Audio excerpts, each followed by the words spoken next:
So I'm sure most of you know by now that Harry and Meghan are set to go to Australia in April. And oh boy, there has been a huge amount of not so positive comments. And yeah, this is not going down too well, especially with people in Australia.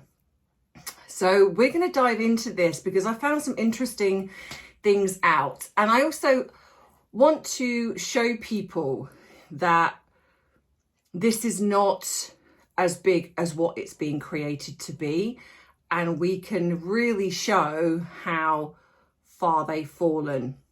So if you want to join me in looking beneath what's on the surface, what we're being told in the mainstream media and some of the things that come out on social media, and I actually get to the truth of what is really going on. Well, if that's for you, then please think about liking the video, subscribing to the channel so you do not miss future uploads. It also tells YouTube that I'm a channel worth keeping. So if I've grabbed your interest this far, you should know what to do by now. And if you're new here, well, go grab your drink of choice, whatever that is. Sit back, relax, as we get into, you know it, some tea, truth with a touch of therapeutic psychology.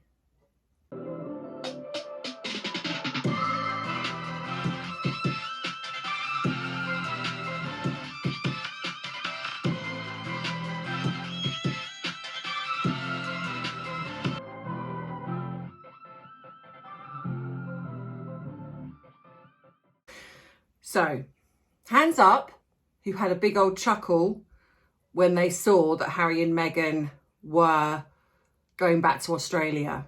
Now, we all know that in 2018, they headed to Australia whilst Meghan was allegedly pregnant with the boy we know to be Archie. I have my theories on that, as you know. And yeah, so they are heading back in April. Of course, a lot of people are speculating that this is another quasi tour, trying to upstage the royal family, or like I say, shadow the royal family. And I do think there is an element of that going on, but I actually think it's actually it's something else as well. So we all know that Harry and Meghan last went to Australia in 2018, and there were lots of rumours. It was deemed a success. And I just want to say as well, just to be fair, that putting out some photographs here and looking at, I think there's obviously this before we knew who Meghan really was, you know, it was deemed a success. Now, of course, things did come out after that with regards to, I'm going to sneeze. Am I going to sneeze? No, I'm not. I'm going to sneeze. I don't know if I am or not. So things were obviously coming out about the banana bread, where she got people to bake banana bread for her, and then she took credit for it, and then the tea throwing and something else, and then she was apparently sort of very ungrateful. She wanted the whole place to herself, which is Admiral House. You know, but again, I mean, there's no credible that I've seen. I have tried to research this. There's things on Reddit where people say that they were there. But again, you know, but is this something that she's capable of doing? Yeah. Now, Meghan, I will say this, Meghan, usually with narcissists, they don't do things publicly. So they do things like behind closed doors, because it's their image, which is everything. So if she was rude or there was tea throwing or anything like that, generally they would do this not with an audience. This is why when I see things come out with, oh, Meghan slapped somebody in a room full of people, I'm like, that didn't happen, because there would be evidence of that. With people having phones everywhere, we would see it. There would be a recording or something. So if she did throw tea, then it would be in a room where probably her and Harry, and then the person's brought in the tea. If she is rude, again, they tend to do it sort of either passive aggressively, or they'll do it in a way that they could then kind of go, oh, I can't believe you took it that way. That's not what I meant. So they're very sort of manipulative, and gaslighting obviously plays a big part of this. So I don't think that if she, like I say, if she did any of these things, they would be very sort of behind closed doors where other people are not witness to it. so there's no real evidence where someone can go, yes, well, this person saw it, that person saw it. It's not done like that, and that's not how they usually work. So yeah, so some stories I take with a pinch of salt, but anyway, but generally in the beginning it was deemed successful. And like I say, and this shows you how non-racist we were, apparently, because, remember we being accused of racism.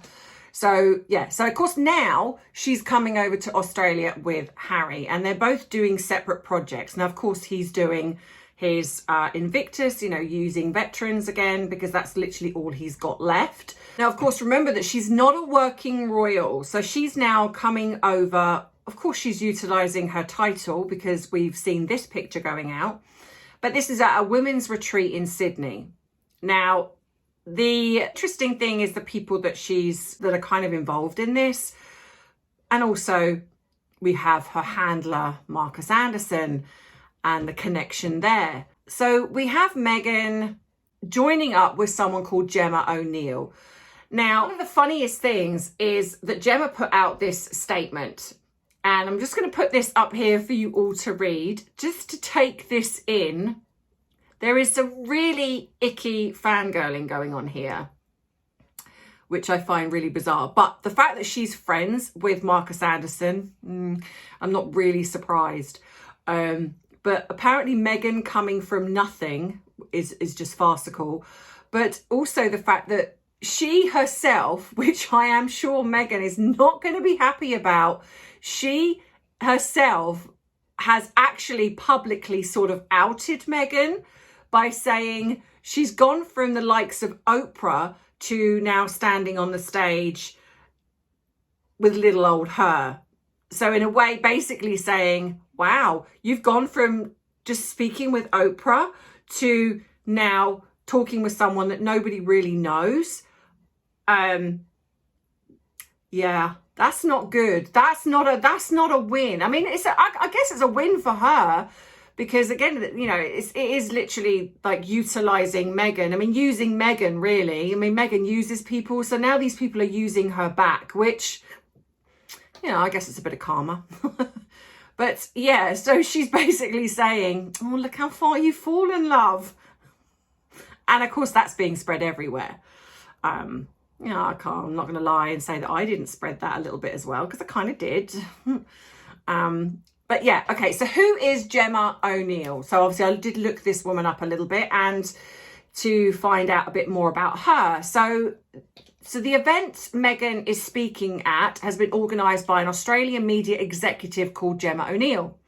And this is a picture of her here. Now, Gemma, she isn't a celebrity.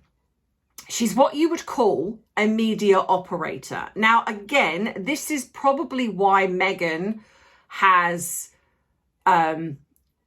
found a way through Marcus to get into her orbit. So, because she is a media operator. She is someone who works behind the scenes building brands and personalities. So remember that Meghan, there's always an agenda with Meghan. It's not just a case of, oh my God, you're just such a lovely person and I really want to, I can really sort of gel with you. It's like, how can I use you? How can I utilize you? That's her, modus operandi.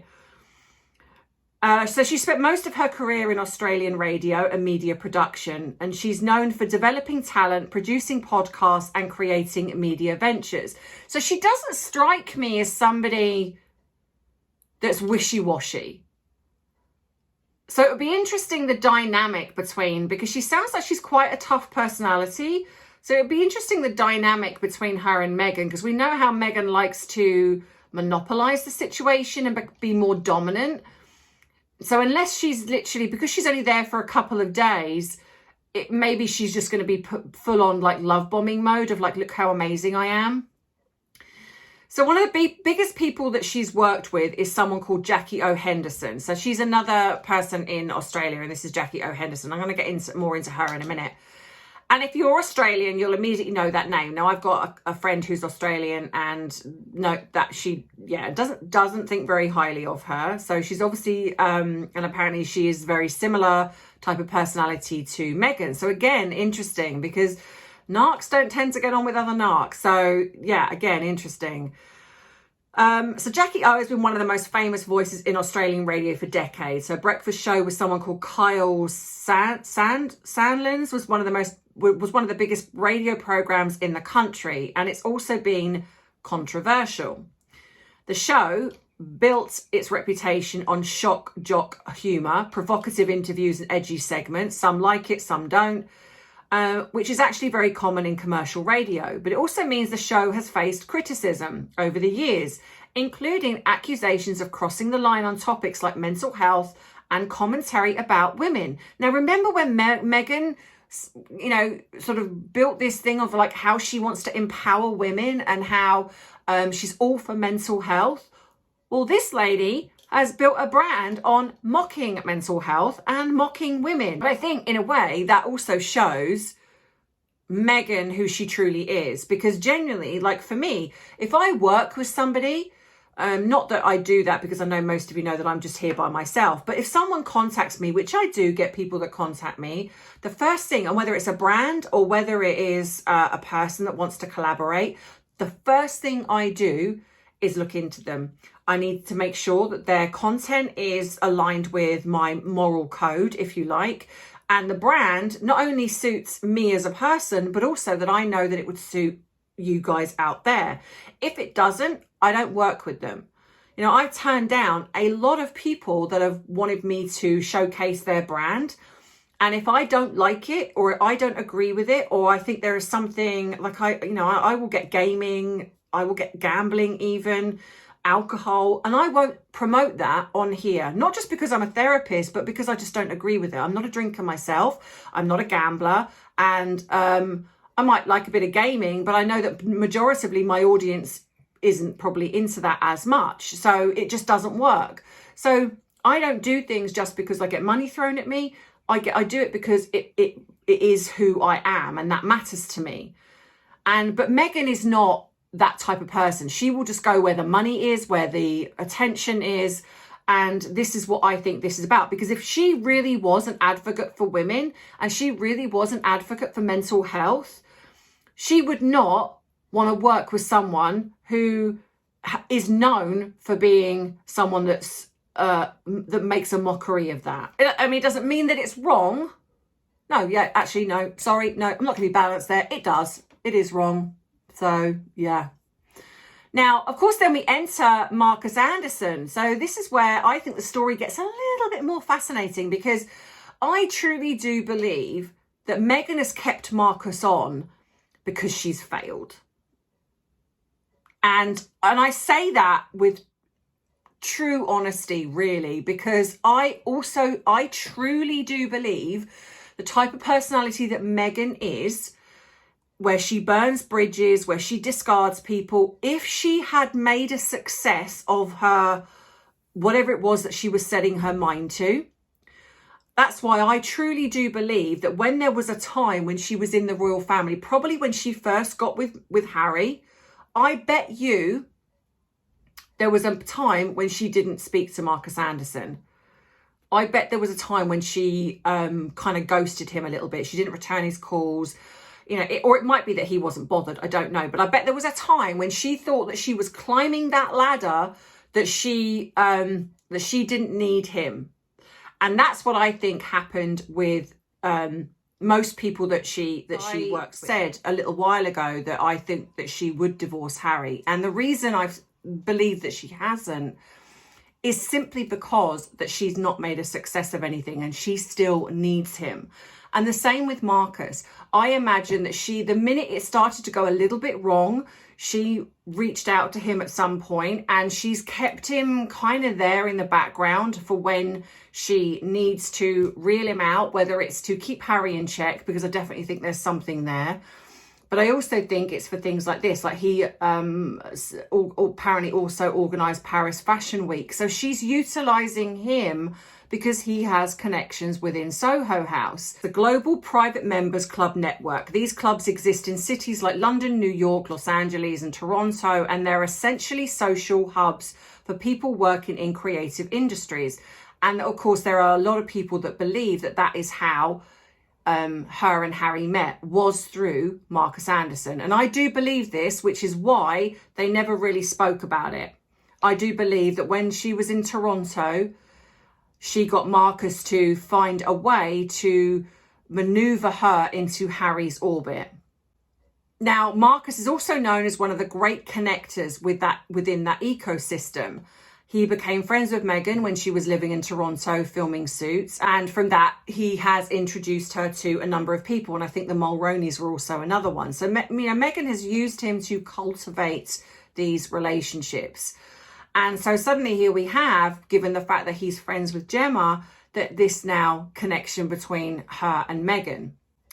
So it is not a far stretch to really see that this was how this aligned. I know there's a lot of outrage about this, and I truly get it. I really do. I truly get the fact that we're seeing them attempting to utilize their position within the royal family, creating these shadow almost tours, if you like, and Harry utilizing Invictus to get a free holiday, because this is also what this is. I imagine that they're going for a few days and they're gonna not pay anything. The build to them is, look how far she's fallen.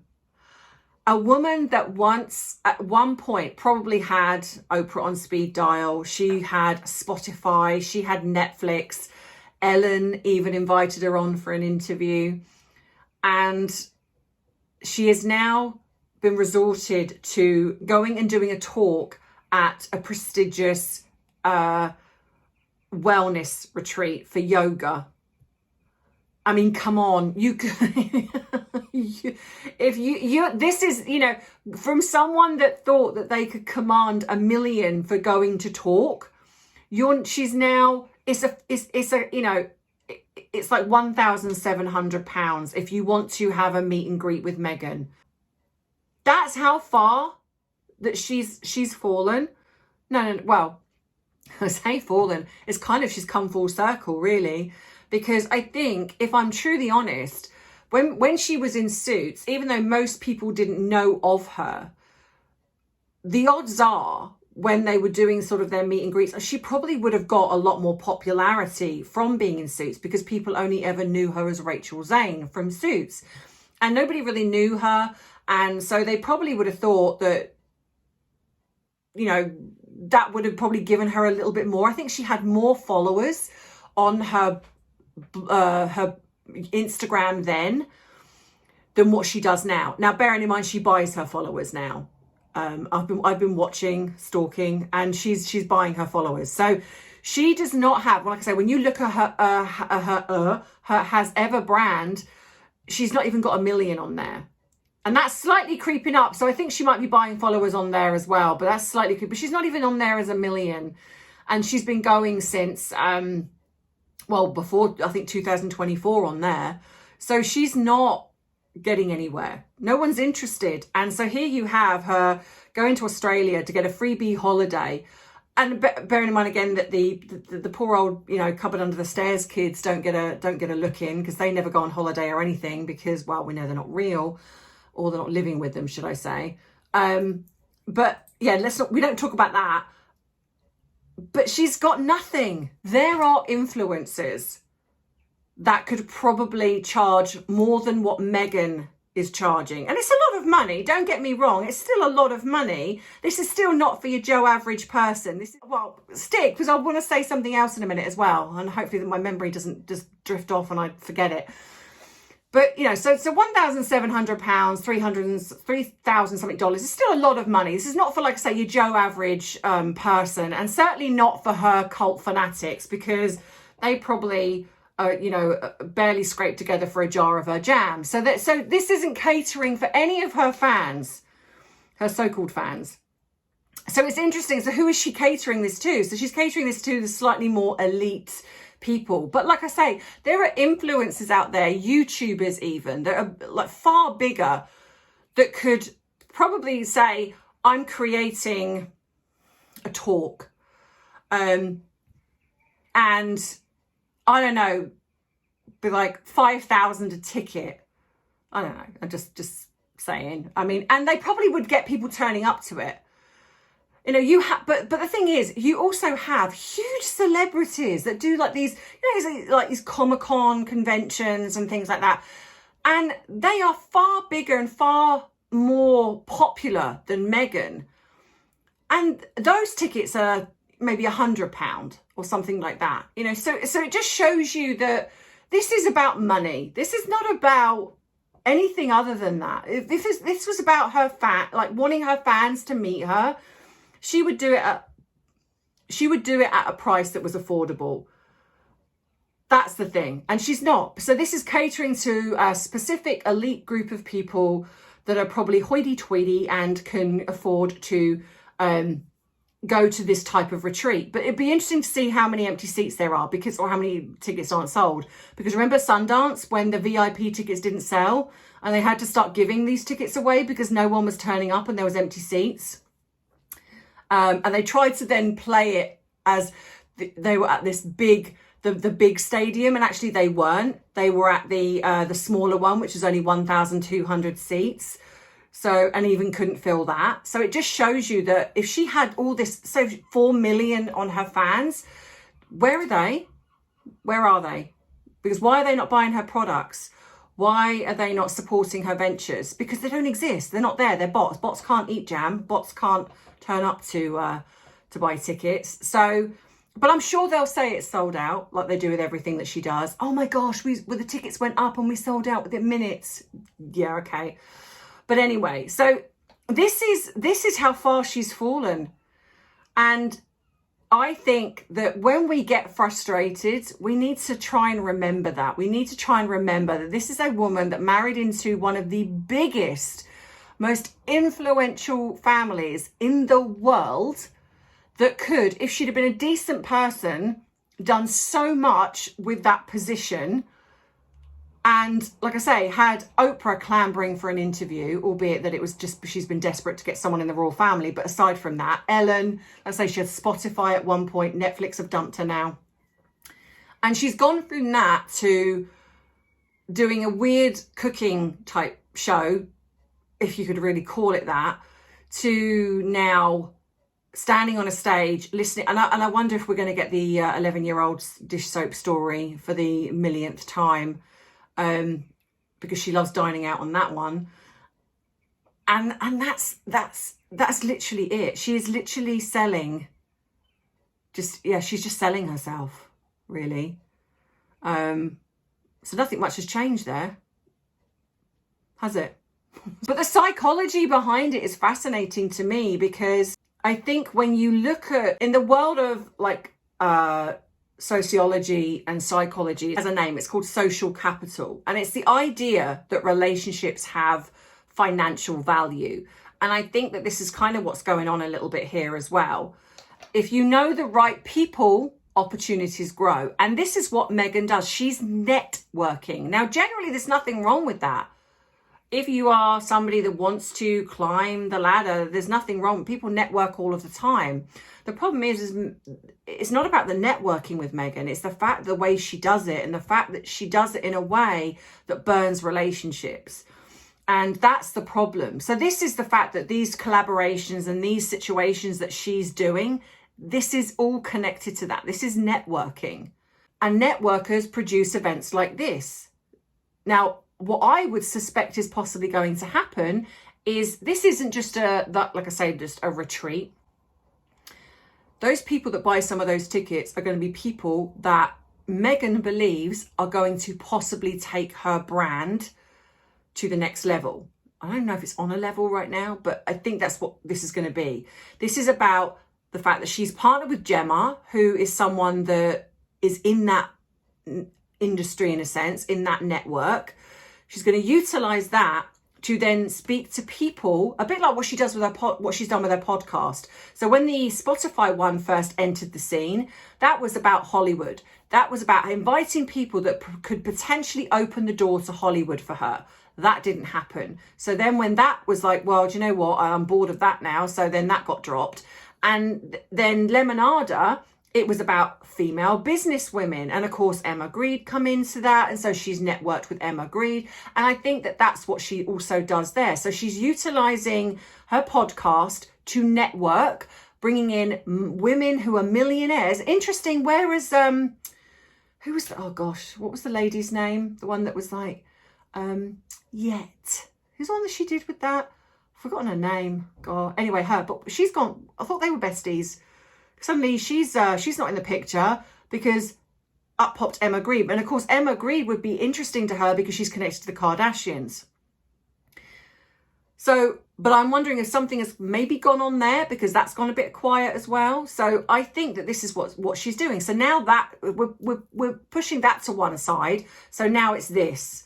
And this is what Meghan does. She networks.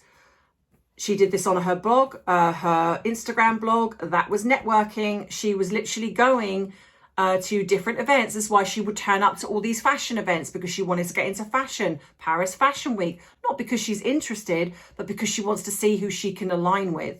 And this is what she does. She does not stop that one. I would actually give her credit for the fact that she does not switch off. She's always networking.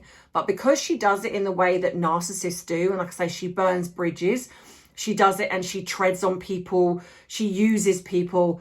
That's very different. So this is what she's doing. You have the connector, Marcus Anderson, then you have an introduction. So it's via that through Gemma, and then it's networking, media collaboration, and then it's working and public event, and then it's networking with all these different people. And one of the big things that I have, the big problems I have, is now the wellness industry. It's almost become too commercialized. Whereas this used to be a place where people would go, feel inspired, feel relaxed, feel energized. It feels like this has now become so commercialized that it's almost being positioned as something, but then there's something sinister that goes on. It's like, come to our wellness retreat, but almost like how you would imagine cults to be. It's like, oh, come to this, and it's all positioned all lovely and everyone's sitting around and kumbaya, but actually there's a real sinister something going on underneath. And this is kind of what this is now becoming. And this is what it feels like with Meghan. It feels icky. It doesn't feel like she's just trying to inspire women. It's almost like, how can I draw these into, a friend of mine calls her the spider. And I agree, it's like that. She's like drawing people into her web. And that really does feel, yeah, very right for her. Black Widow. Watch out, Harry. And then you have something that happens in Australia. So in Australia, they have a term called the tall poppy syndrome. And this is basically, it's the tendency to be skeptical of anyone who appears overly self-important or excessively commercial. And Australians tend to value humility. So this is why when we're seeing a lot of pushback from Australians, is because they are people that would just be like, yeah, we're not having that. But I think the public around it are very critical of what this is, because they see it, they see what she's doing. I mean, the rest of us do as well, but this is about Australia because that's where they're going. And I think that that's why it is getting so much ridicule, so much pushback. The fact that Gemma has outed her and basically said, look how far you've fallen, just talking to little old me. I mean, that's just hilarious. And so before I go, the thing I was going to say to you is, one of the things that she also put out was to do with her As Ever products. She put out that she wanted to expand her products. If you can, I'm not even sure if they're worth expanding, but this is what she says, but to English speaking countries, but not the UK. I mean, let me just sit for a minute while I cry about that. She doesn't want to sell her products to the UK. Oh no, what will I do? I'm sure most of us are sitting here thinking, oh no, what will we do not being able to get hold of Meghan's slop and her flour sprinkles? I don't know if I can cope without having flour sprinkles in my omelette. But anyway, so apparently now Australia and New Zealand are the countries that she's looking towards. But it's the fact that it had to be mentioned, they had to be English speaking. And why this is a slap in the face to her cult fanatics is because we know, because we engage with them, that most of them are not English. English is not their first language. So the fact is she's basically stating, and I feel like this is almost a bit racist even, of the fact that she doesn't want her stuff to be sold to people that are not English speaking. And I don't know if that's an insult. But of course, I'm sure that her fans will spin it and be like, no, that's not what she meant. But yeah, no, I kind of think it is. she doesn't care about her fans, her few fans that she's got, because she will see them as beneath her. She wants to mix with the elite, the people that are up there. So she doesn't want her stuff being sold to places that she looks down upon. And that just really shows the mentality of her. So the question I'm going to ask you guys to answer in the comments, and I think I already know the answer, but we're just going to ask that. Do you feel that this is like a natural evolution? This makes sense that she would then want to expand. She generally cares about her brand and what she showcases. Or do you think, as I do, that she is trying to network in other ways, trying to find a way that she can make as much money as possible in networking with different people? Do you think that this retreat is just her way of getting up on stage and just inspiring people and giving them her words of wisdom of how she's grifted her way up the ladder or is it that she's just loves the sound of her own voice? So drop in the comments what you think. I think I already know, but I do love to read your thoughts anyway, because some of you are incredibly funny. So yeah, let me know what you think, and I will see you in the next video where what is coming up. So obviously we know this tour is coming up, so I'm going to be following this. So if she goes quiet, so I've got a video coming up that might go up over the weekend in the comparison of why Meghan and Harry failed with their podcast and looking a little bit deeper into that in comparison to others. But if not, that's going to be coming next week. But I also, like I say, I've got the videos to do on the kids. I've also got videos on looking at their Mock You series, because I know that some of you have asked me to look into that. So breaking it down, looking at the body language, etc. So yeah, that's coming up as well. If you want short videos where I break down things that I see on social media to do with the royal family, to do with Harry and Meghan, to do with other things, then go across and support Bite Size Tea. The link is at the end of this video. Just click on the circle, you'll see it. Over there as well, I'm also looking at comparisons of, like, if I see something and it's looking at an argument, I want people to come and have a debate. So I'm creating videos for debates. Now, also, most of you know that I'm going to be running the TNT podcast. That is coming. I've got people already signed up for this. I've just got to sort out a suitable time. But if you want to be involved, if you want to come and have a say in how you're feeling, whether it's to do with Harry and Meghan or what other subjects we decide to talk about, then email me. Just put in the reference bar TNT podcast and I will be in contact with you. So if you have emailed me and you've heard from me, then I will be contacting you very soon with regards to a date and time to come on the podcast, and that will be being shown here. It will be done in the format of not on camera, because I want people to feel comfortable. So this is people that are going to talk to me off camera, and so this is going to be just like a podcast. So you can just pop me to one side and just listen to the conversation. You don't have to stare at my mug for 20 minutes, half an hour. Now, members will be getting a little bit of an extension. So if you are a member, you're going to be getting a little bit extra, but there will be about half an hour of it, all the good bits also coming on here for you guys to see. But if you want to join up as a member to get the extra bits, then that is also wonderful, but you don't have to, because you'll get some good stuff here too. And yeah, that's it. So I will see you in the next video. And as always, look after yourself. And as you know, I love you, I appreciate you, but most of all, I respect you. Take care. Bye-bye.